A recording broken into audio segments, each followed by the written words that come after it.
semuanya, ketemu lagi dengan saya Teacher Ana. Pada kali ini pembahasan kita adalah Bank Sentral, Sistem Pembayaran dan Alat Pembayaran.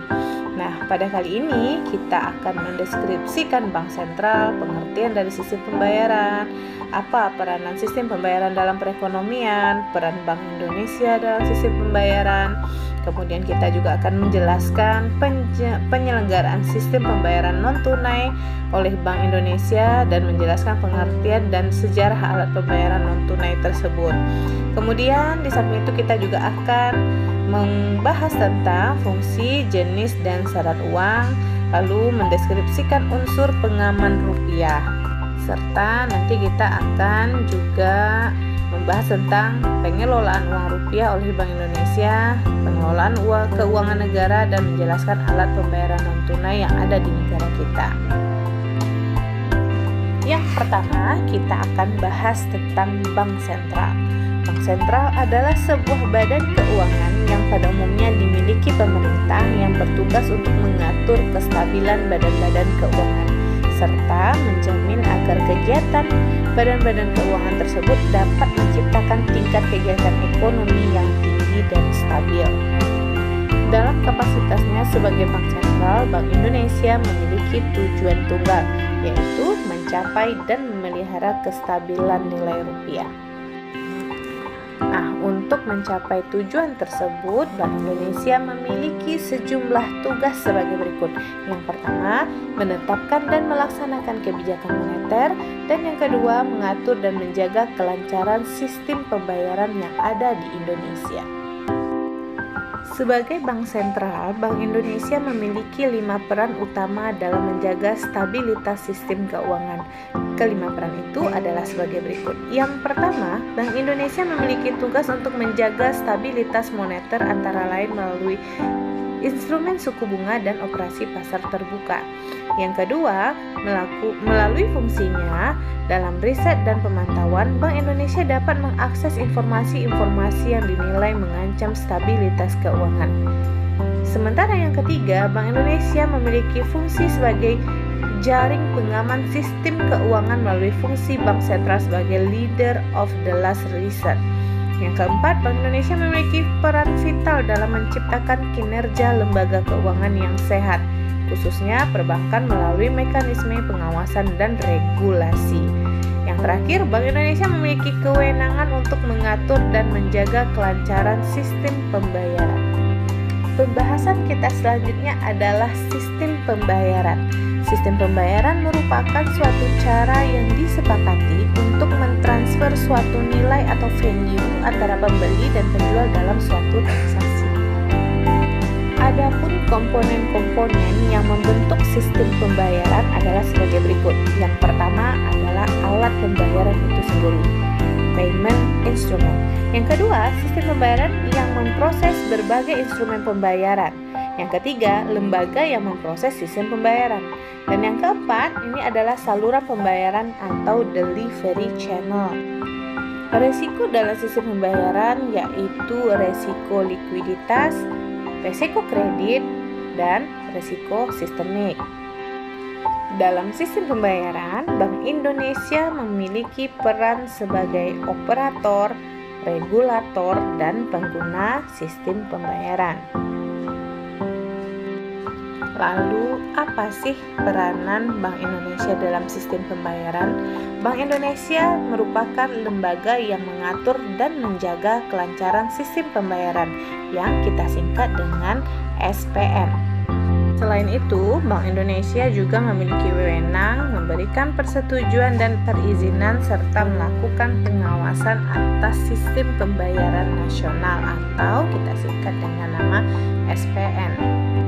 Kemudian, peran Bank Indonesia lainnya dalam sistem pembayaran adalah dalam hal alat pembayaran tunai. Bank Indonesia adalah satu-satunya lembaga yang berwenang mengeluarkan dan mengedarkan uang rupiah, serta mencabut, menarik, dan memusnahkan uang dari peredarannya. Next, pembahasan kita selanjutnya adalah penyelenggaraan sistem pembayaran non-tunai oleh Bank Indonesia. Pada saat sekarang ini, alat pembayaran non-tunai sudah sangat berkembang dan sangat lazim digunakan oleh masyarakat. Jasa pembayaran non-tunai yang dilakukan bank maupun lembaga keuangan bukan bank, baik dalam proses pengiriman dana, penyelenggara clearing, maupun sistem pembayaran akhir atau settlement, sudah tersedia dan dapat berlangsung di Indonesia. Transaksi pembayaran non-tunai dengan nilai yang besar diselenggarakan Bank Indonesia melalui sistem BI RTGS (Real Time Gross Settlement) dan sistem clearing. Bank Indonesia berfungsi sebagai otoritas sistem pembayaran sekaligus sebagai pembuat ketentuan atau regulator dan pengawas overseer BI RTGS. Nah, sekarang kita akan membahas bagaimana caranya memanfaatkan biaya peluang dengan benar. Sejarah uang dimulai dari sistem barter, sehingga dengan perkembangan zaman, uang komoditas memfasilitasi spesialisasi dan perdagangan. Maka uang pun berevolusi. Uang fiat sebagian besar menggantikan uang yang terbuat dari logam mulia. Kelemahan utama uang kertas dan uang logam adalah mudah dicuri dan cukup mahal untuk dibawa dalam jumlah yang besar. Nah, untuk mengatasi masalah ini digunakanlah cek, yaitu perintah dari seseorang ke bank tempat ia memiliki rekening untuk mengirimkan uang dari rekeningnya ke rekening orang lain yang menyetorkan cek tersebut. Kesulitan-kesulitan ini mulai teratasi dengan perkembangan teknologi komunikasi. Internet telah mempermudah kita untuk melakukan transaksi pembayaran karena dapat dilakukan secara langsung dan lebih cepat. Sekarang kita akan bahas fungsi, jenis, dan syarat uang serta standar mata uang. Fungsi uang kita bagi menjadi dua, yaitu fungsi asli dan fungsi turunan. Uang dapat dikelompokkan atas dasar pihak yang mengeluarkan, bahan uang, negara yang mengeluarkan, dan nilai uang tersebut. Agar uang dapat berfungsi dengan baik, uang harus memenuhi syarat-syarat sebagai berikut. Yang pertama, mudah dibawa, dapat dipecah menjadi unit yang lebih kecil, nilainya stabil, tahan lama, diterima secara umum, jumlahnya dapat memenuhi kebutuhan masyarakat, dan uang harus bisa memuaskan keinginan orang yang memilikinya. Pemerintah menetapkan standar uang yang digunakan dalam berupa logam atau kertas. Sementara untuk unsur pengaman uang ada unsur terbuka dan ada unsur tidak terbuka. Pendeteksian unsur pengaman yang terbuka tersebut dapat dilakukan dengan mata telanjang atau kasat mata, perabaan tangan, dan peralatan sederhana seperti kaca pembesar dan lampu ultraviolet. Pendeteksian unsur pengaman yang tidak terbuka hanya dapat dilakukan dengan mesin memiliki sensor dengan tingkat kepastian dan kecepatan yang cukup tinggi untuk mengetahui unsur pengamanan tersebut. Kita beralih pada pembahasan sistem moneter. Yang pertama yaitu adalah standar emas. Standar emas pernah menjadi standar moneter di seluruh dunia. Setiap negara mengeluarkan koin emas dengan segel negara untuk menjamin kemurnian dan beratnya. Sistem kurs ada dua, yaitu kurs tetap dan kurs mengambang. Jika Amerika Serikat ingin menetapkan nilai kurs dolar pada tingkat P1, Amerika Serikat bisa menggunakan emas dan cadangan devisanya untuk meminta dolar pada nilai tersebut. Sementara untuk kurs mengambang bebas, sistem ini menyerahkan sepenuhnya kurs mata uang pada mekanisme pasar atau permintaan dan penawaran uang tanpa adanya campur tangan dari pemerintah. Dalam kurs mengambang terkendali, dalam sistem ini negara-negara yang menerapkannya cenderung melakukan intervensi kapanpun pada pasar. Jadi pasar menjadi tidak terkendali atau ketika tingkat kurs terlihat jauh dari tingkat harga perdagangan dan tingkat historis kurs yang layak. Lalu bagaimana pengelolaan uang rupiah oleh Bank Indonesia? Bank Indonesia melakukan pengelolaan uang rupiah yang meliputi tahapan perencanaan, pencetakan, pengeluaran, pengedaran, pencabutan, dan penarikan, dan bahkan pemusnahan uang.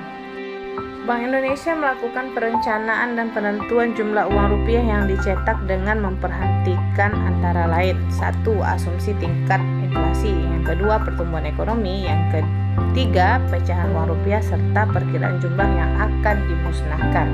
Dalam rangka menjaga kualitas uang rupiah yang beredar dan mencegah beredarnya uang rupiah palsu di masyarakat, bank atau pihak lain yang ditunjuk oleh bank wajib melakukan pengolahan uang rupiah dengan memenuhi ketentuan dari Bank Indonesia.